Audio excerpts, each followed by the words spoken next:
Здравейте! Казвам се Георги Георгиев. Управител съм на собствена компания за интернет маркетинг и реклама, а през годините натрупах безценен опит в някои от най-големите онлайн медии в България.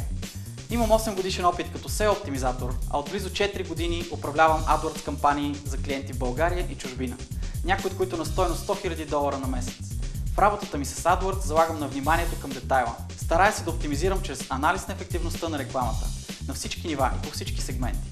Имам опит в оптимизирането на рекламните разходи на различни типове бизнеси, включително онлайн магазини. Това ще е и темата на моята презентация на семинара Ефективната реклама в Google AdWords. Ще ви запозная в детайли с възможностите на Google AdWords и Google Analytics, като ще отделя специално внимание на сайтовете, продаващи онлайн. Интеграцията на Google приложенията може да ви даде безценна информация за ефективността на рекламната ви кампания. Много често тези анализи се подценяват, а те могат да ви спестят много пари. Ще ви покажа как. Заповядайте!